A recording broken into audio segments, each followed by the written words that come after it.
അസ്സലാമു അലൈക്കും വറഹമത്തല്ലാഹി വബർക്കാത്തു. പ്രിയപ്പെട്ടവരെ, ദഫ്കളി സമഗ്ര പഠനം എന്ന വിഷയത്തിൽ 2 എപ്പിസോഡ് നമ്മൾ കഴിഞ്ഞു. 3-ാം എപ്പിസോഡിലേക്ക് ഹൃദ്യമായ സ്വാഗതം. ചാനൽ സബ്സ്ക്രൈബ് ചെയ്യുക. ഇന്ന് നമ്മൾ സംസാരിക്കുന്നത് ദഫ്കളിയുടെ പ്രധാന നിയമങ്ങളെ കുറിച്ചാണ്.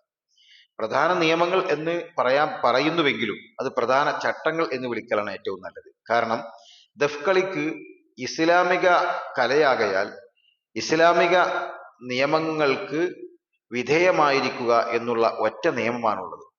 ദഫ്കളി ഇസ്ലാമിക നിയമങ്ങൾക്ക്, ഇസ്ലാമിക സംഹിതകൾക്ക് വിധേയമായിരിക്കണം എന്ന ഒറ്റ നിയമമാണുള്ളത്. എന്നാൽ ചട്ടങ്ങൾ ഇന്ന് പൊതുവിൽ പാലിക്കപ്പെടുന്ന ചട്ടങ്ങൾ ആറെണ്ണമായിട്ട് നമുക്ക് പറയാൻ കഴിയും. ഒന്ന്, കളിക്കാർ 12, ഗായകർ 3 = 15 പേരടങ്ങുന്ന ഒരു സംഘമാണ് ദഫ്കളിക്ക് വേണ്ടത്. 12 കളിക്കാർ 12 വേണമെന്ന് പറയാൻ കാരണം ദഫ്കളി ഉണ്ടായത് മുതൽക്ക് തന്നെ പാലിക്കപ്പെടുന്ന എണ്ണക്രമമാണ് 12. അത് ഒന്ന്. മറ്റൊന്ന്, ഈ 12 എന്ന ഈ എണ്ണം കൊണ്ട് നമുക്ക് കളിയിൽ ഒരുപാട് വ്യത്യസ്ത ഡിസ്പ്ലേകൾ ഒരുപാട് വ്യത്യസ്ത ഡിസ്പ്ലേകൾ നമുക്ക് രൂപപ്പെടുത്താൻ കഴിയുമെന്നുള്ളതാണ്.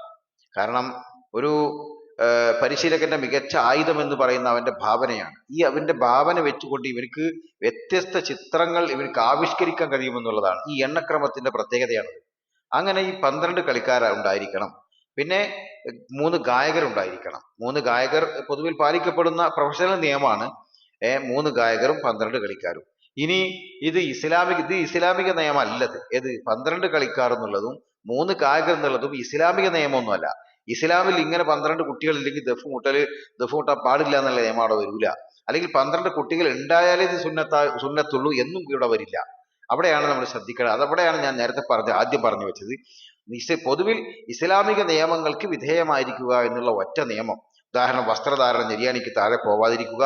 പുരുഷന്മാർ ആണ് കളിക്കുന്നതെങ്കിൽ സ്ത്രീണത നിഴലിക്കുന്ന ചുവടുകൾ, അവരുടെ വേഷവിധാനങ്ങൾ, അവരുടെ പോലത്തെ അതിനോട് സാമ്യപ്പെടലുകളൊന്നും ഉണ്ടാവാൻ പാടില്ല എന്നുള്ളതാണ് അതുകൊണ്ട് ഉദ്ദേശിക്കുന്നത്. എന്നാൽ സ്ത്രീകൾക്ക് ദഫ് മുട്ടാം. അങ്ങനെ ദഫ് മുട്ടുന്ന സമയത്ത് അവരുടെ ആളുകൾ കാണാതെ അവരുടെ കൂട്ടം അവരുടെ ഇടയിൽ നിന്ന് അവർക്ക് ദഫ് മുട്ടുന്നതിന് വിരോധമില്ലല്ലോ.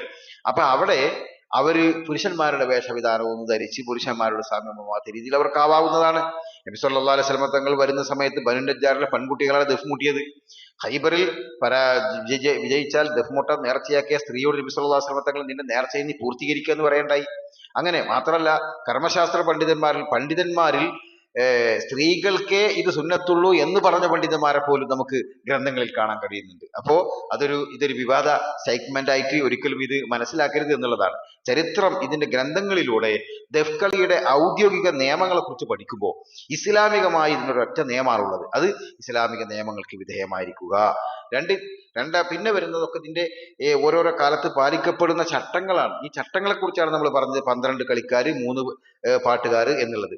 ഇപ്പോൾ അൽഹംദുലില്ലാ ഈ 12 കളിക്കാരെ കൊണ്ടുള്ള ഗുണങ്ങൾ നമ്മൾ പറയുകയുണ്ടായി. ഒരുപാട് ഡിസ്പ്ലേകൾ ആവിഷ്കരിക്കാൻ കഴിയുമെന്നുള്ളതാണ്.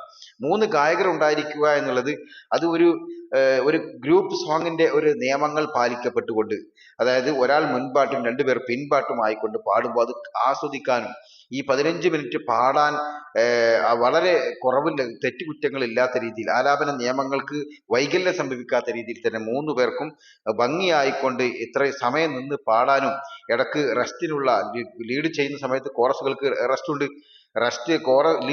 കോറസുകാർ ചെയ്യുന്ന സമയത്ത്, ആലപിക്കുന്ന സമയത്ത് ലീഡിന് റെസ്റ്റ് ഉണ്ട്.